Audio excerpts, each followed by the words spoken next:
Welcome to Boomer Being. Today we're going to be talking about healthy eating for the holidays. My guest is Eileen Webster, healthy eating specialist with Whole Foods Market Andover. If you've shopped at Whole Foods Market Andover, you've seen Eileen standing at a table, preparing healthy dishes, handing out samples, and educating shoppers on how to eat and shop healthy. Welcome, Eileen. Thank you, Leslie. It's great to be here. My role as a healthy eating specialist with Whole Foods, and specifically at Whole Foods Market Andover, is really in existence because of one of Whole Foods' core values, which is focused specifically on healthy eating education. So that's my primary role, and that's why it's just great to be here today and spend some time with you and your audience so that we can do a little educating. There's so many things to talk about, and there's many different aspects of the Health Starts Here program, which is something that Whole Foods offers its customers as an option among many to select very health-supporting foods and ingredients. And there's many components to it, and we're going to touch on many of those as I go through today's recipe. One of those that stands out most significantly is the idea of nutrient density. And is that something you've ever heard about? I have, and I've been wondering, as I've seen some of your ingredients, if you could explain more about why that's important. Yeah. Nutrient density is really, the idea is when we eat a food, how much of a nutrient bang are we getting for our calorie buck, basically. It's really that simple. And many of the food choices that are readily available to us, unfortunately, are fairly devoid of nutrients. But that's what really gets our body running and feeling well and having great energy. And as we approach the holidays, we all really want to be feeling all of those things.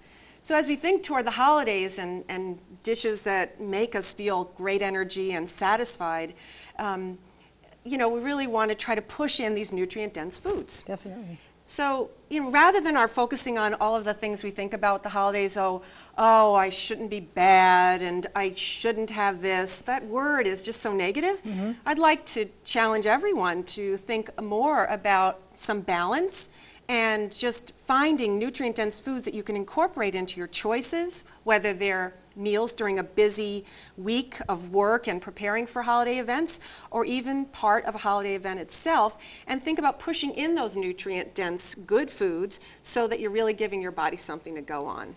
How would I, as a shopper, know if something's nutrient-dense? Well, I'm a resource to customers anytime, so if you need to email me or ask for me at the store, I'm more than happy to work with anyone and answer any of their questions.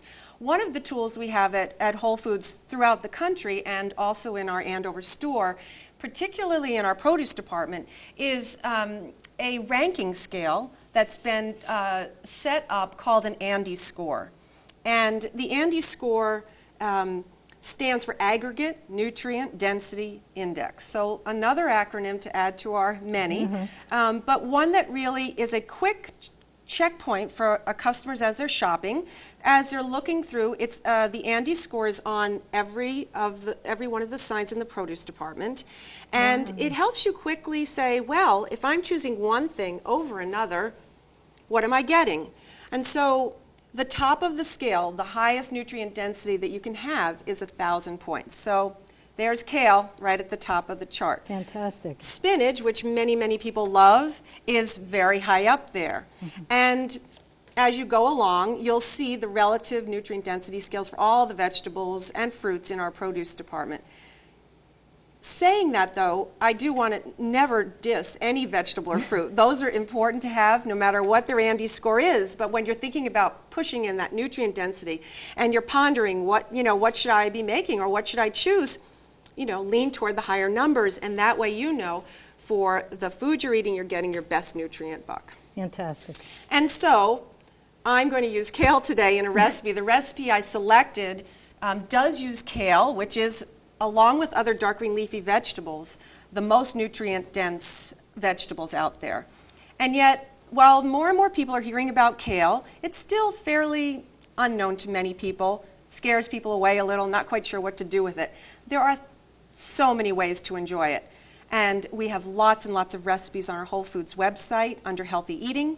And again, I'm happy to help any customers with more specific and other recipes. But today we're going to prepare a creamed kale. Wonderful. And creamed vegetables are often a side dish at many holiday celebrations. This one has a little bit of a twist when we focus on the word creamed. So I'll be talking about that as we go along. But just so that you know a little bit about kale, today we're going to be using the green curly kale in the recipe. And nutrient-wise, there's no difference, but there are other types of kale. Have you ever seen one that looks like this in the store? Do you remember what it might be called? Think of the leaves. The leaves kind of give it away. It has a funny nickname called dinosaur kale because I guess someone along the way thought that this patterning was reminiscent of dinosaur skin. Try not to think about that when you're eating it. But it also goes by the name of Tuscan or lacinato kale. So it has a slightly more mellow a taste, and it's a long, dark leaf. And then red curly kale, just like our green, but it has a red vein and red tips on it. So they're all interchangeable, and you can use them based on availability or based on what you like. And to use kale, I have this already sort of ready to go for today, but it's so easy because you can just chop off the ends and take a leaf and just, run your fingers right down the stem and break it up. You don't have to chop it neatly with a knife or be fancy about it. Right. Few recipes really call for that, so it's really easy to use and incorporate into lots of different things. So for our creamed kale today, we're going to start, and I'm just going to turn this on, so I just want to ask you to back up for a moment. Oh, you bet. Yeah. We're going to start with a pan, which for many people, usually the next step in cooking something might be to add some cooking oil of some type. And our Health Starts Here program at Whole Foods really supports, as often as possible, using ingredients that are not only nutrient dense, but that are actual whole foods. So separate from the name of the store, but a food that is as close to the way it came to us in nature as possible. And so in today's recipe, our fat source is actually going to come from a whole food, in this case a cashew, and we don't really need any oil in the pan. So we're going to start with a half a cup of a low sodium organic vegetable broth. It's one of our 365 brands. And let that get a little warm. The Health Starts Here program also supports going low sodium, at least in the initial recipe. And then if someone wants to, increase the amount of sodium they're adding depending on their dietary needs, they can do so, but they know they're starting out with very little to no sodium. And then we're going to add in our chopped onions. And this recipe is going to be available to your viewers, I believe, with a link. I'm so impressed that we're going to have creamed kale without any cream. That's right, that's right. Well, it's going to be creamy. It's just not going to be in the same way that we often automatically think about it. Not traditional cream. Not traditional creamy. That's absolutely right. So you're just going to simmer the onions in the low-sodium vegetable broth till they soften. And we'll simmer it here a little bit, probably not as long as you might want to at home. Generally, it's about 5 to 7 minutes. They become a little translucent and kind of ready to take to the next step of the recipe. So, do you want me to? You can do a little of that for me. Toss them around? Watch. Yeah, that would be excellent. Thank Okay. you. Now, the reason that this recipe isn't traditionally creamed is because we try to go kind of low saturated fat in many of the choices with the Health Starts Here program. And so this just becomes a nice option for anyone to incorporate in. Even if you incorporate lots of dairy, we just don't use that in this recipe. So it becomes an option both to reduce saturated fat and also if you have someone who doesn't really tolerate or eat much dairy. So once your onions have become nice and translucent, we can turn off our flame and carefully transfer the onions and the broth to, now I'm using a food processor today, and I'm just going to borrow that for a moment, thank you. I don't want anyone to feel limited in the recipe if you don't have a food processor at home, because a blender will work just fine. So either will work perfectly well for this recipe, so you can still do it. All right. So we have these added in here, and we're going to process this briefly and then just begin to add in the rest of the ingredients.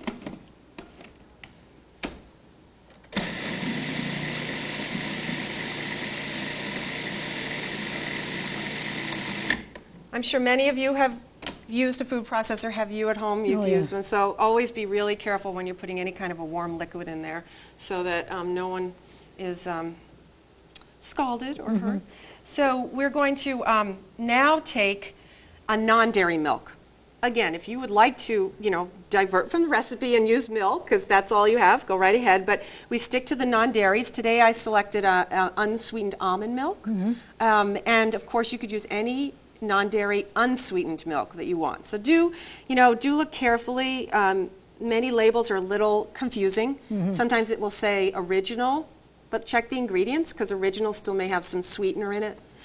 So it really should specifically say unsweetened because in this dish you really don't want anything really sweet. So today I selected almond milk. You could use coconut milk or rice milk or soy milk, whatever is your preference. So it takes about 1 cup. It really looks just like milk. Yeah. They're each, and just like greens, similarly, if you've not really worked with any non-dairy milks, it's a great thing to try, experiment, and see which are the ones you like best, because they're all slightly different. Don't assume they're all the same. And if you try them and you really don't like them, at Whole Foods Andover, you can come right in and return them and try something else. That's right. Now, how would this compare in terms of calorie count to milk? Is it way less?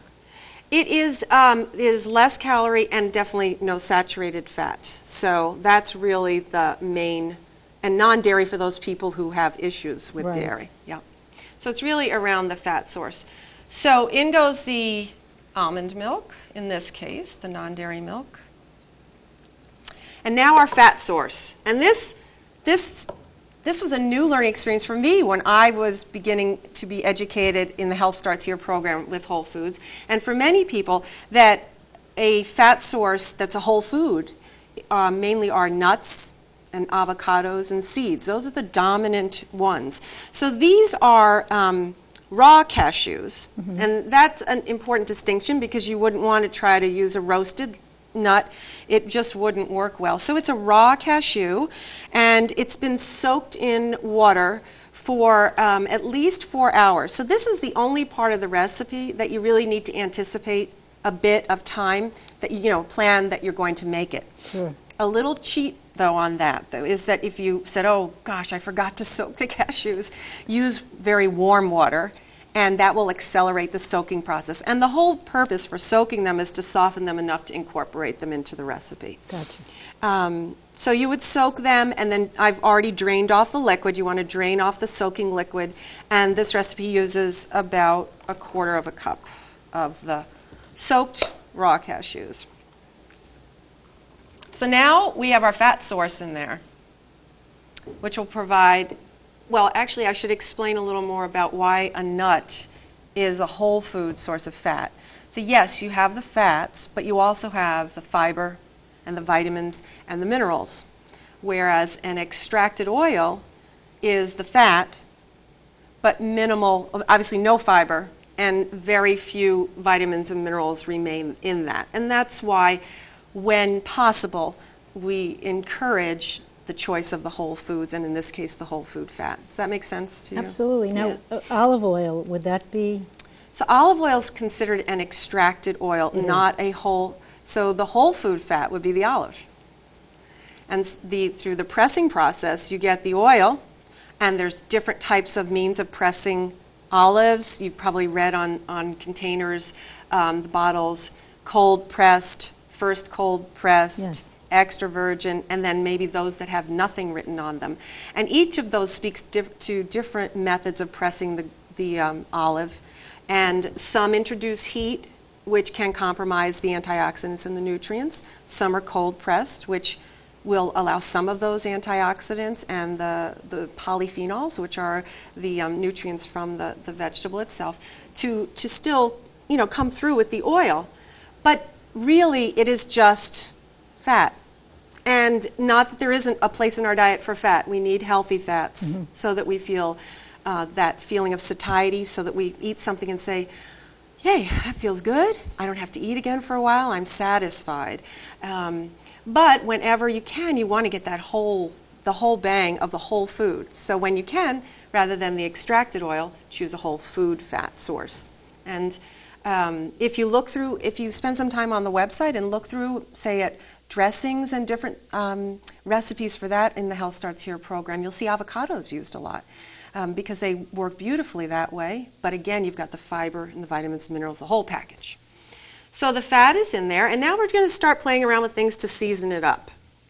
And the next ingredient, again, is one that for many people, especially, I don't know, do you know anyone who eats a vegan diet or a fully plant-based diet? Mostly vegetarian. Yeah, so some people may know about this, but particularly someone who really restricts any animal products from their diet will be more familiar with this product than others, and it's called Nutritional Yeast, and it's an inactive yeast that is, to describe it, it has sort of a nutty, cheesy-like flavor, and it also is a complete protein. And so this becomes, for many people, a nice substitute for cheeses and also just a nice seasoning to add into things. So for today's recipe, it's really providing us some protein, although we're getting some of that from the nuts as well, and just some nice flavoring. So this recipe uses 2 tablespoons of the nutritional yeast, which are going to go right in here. And I don't know, you want to give it a sniff, see what it smells like? Many people describe it as nutty, cheesy. But it isn't cheese. It's not, it will taste a little different. There's definitely that hint of cheese in there. Yeah. And then 1 teaspoon of some onion powder. And, if you want, you can use a garlic powder or an onion powder. And this onion powder seems to have gotten really hard. So we're just going to really pretend that we have a full teaspoon of onion powder in there. Oopsie. And then another ingredient that either many people may be familiar with or maybe never heard of before, and that's miso. Is that anything that you've tried before? Miso, and this is a sweet white miso, it's a fermented soy paste. It can also be made from rice or barley or some combination of the 3. And again, this is something to add a little bit of a saltiness and some more flavor to the dish. And fermented, and it's a teaspoon that we'll be putting in here today.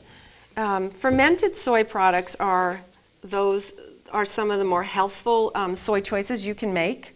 Whole soy, like the edamame, which is the soybean, funny name, and fermented soy products are the ones that have been really researched to have the greatest health benefits. So we're going to put a little of that in there. And then a few spices. And this is nutmeg, which I'm going to use next. And in talking about greens, and in talking with lots of people about, when I first talked to them, like, do you eat greens? And they're like, oh no, they're too bitter for me. A little trick to take a little of the bitter out of a green, particularly something like a broccoli rabe or something like that, which does tend to be a little more bitter, is just the littlest bit of ground nutmeg. If you are sauteing green or something like that and you just put the littlest bit, it will really help to kind of balance out some of the bitterness that for some people turns them off a little. In today's recipe, we're going to use it for that, but really also as more of a bit of a seasoning.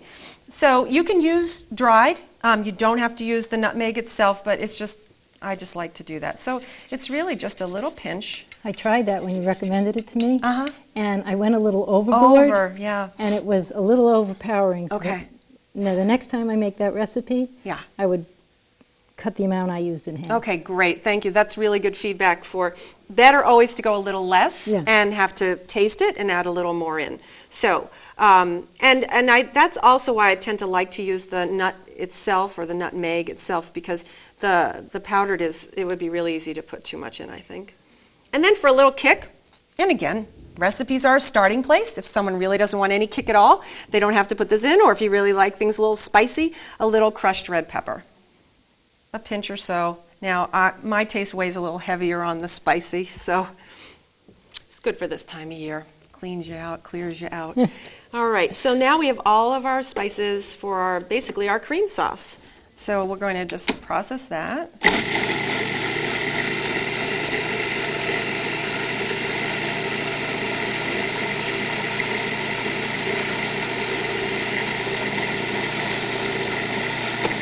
You can stop and look and just make sure that it's appearing nice and creamy. If you want, to give it another little pulse or two.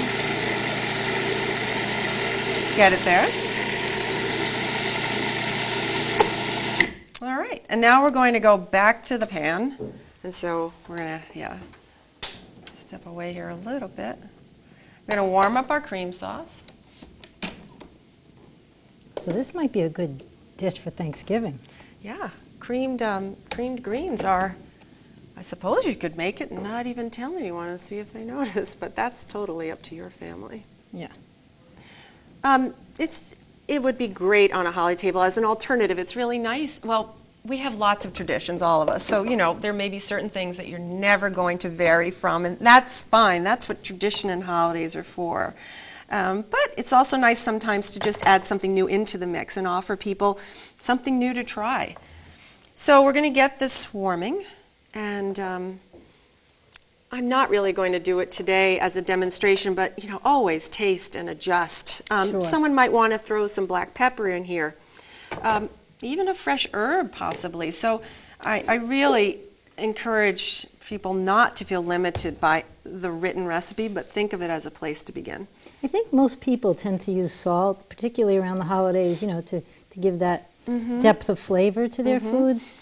And what impresses me about this dish is you managed to achieve that depth of flavor without the use of salt. Yeah, and of course it's without the use of salt, but after you taste it, if then you feel you want to add a little more, then you can do that, but it's going to be a lot less salt than if every product you incorporated in already had salt in it. Exactly. And there was salt already in the recipe.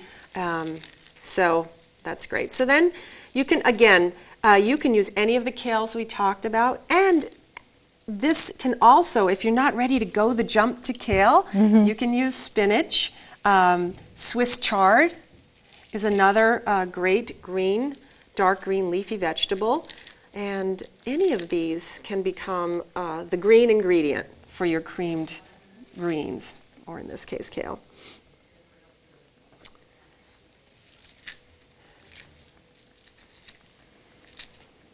Kale is, it holds up a little longer, so a spinach, probably I would add, I wouldn't let it simmer quite as long. Kale is a little firmer in its quality, or its consistency. Starting to look good. The other thing I love about the Health Starts Here recipes is that because the ingredients are nutrient dense and they're all a whole food ingredient, when it's something that I really enjoy and I sit down to eat it, I know that everything in this dish, and there's a whole host of different ones, is good for me. It's something, and even more specific to being good for me, because that's kind of a broad term, but it's everything in there is something my body can actually use and your body can actually use. And I'm glad you mentioned the recipes, because Whole Foods has a treasure trove of recipes, and at the end of the show we're going to post a link to those recipes. Yeah, and this will be included along with many, many others. And in addition to those on the website, I always have new ones that are in our cafe, around the store, and that I will be out in the store actually sampling and demonstrating for our customers. So you can get a taste, ask questions, and actually I would like to just point out a minute, I guess, to my apron or the sign right over here or the sign in front of us, but that Health Starts Here logo is what a customer would look for, either on a product in the store, and I can tell you where those are most often, or a recipe. The recipes that are Health Starts Here are going to have that logo across the top, so it'll be very evident that this is a recipe prepared according to those principles. So those are nutrient-dense, whole-fat, plant-strong. So plant-strong means that a recipe that may contain an animal product, maybe a lean, some chicken or some fish, it'll have that, but in the Health Starts Here recipes, the amount of plant foods relative to the animal foods is going to be more dominant in the plant and a little less. So it's plant strong, but not strictly vegetarian or vegan. So we have plenty of recipes incorporating all sorts of different ingredients. So plant strong is another quality of the Health Starts Here. And I like that for the holidays because people are going to have your traditional meat or, poultry, but they could have these, wonderful green and plant-strong dishes to, have a healthier meal. And I'm so glad you said that because now I can kind of wrap up on the point that I just love making because in a good way, I will say to you, I'm a greens pusher. I think greens because they're so nutrient dense. But also all the vegetables, predominantly, really all the research supports that for our best health and energy, half of everything we eat in a day should be vegetables. So the more you can incorporate into any of your traditional meals or your meals during the week, the better off you'll feel. And I think the first time we met, I asked you if chocolate was a vegetable. Yeah.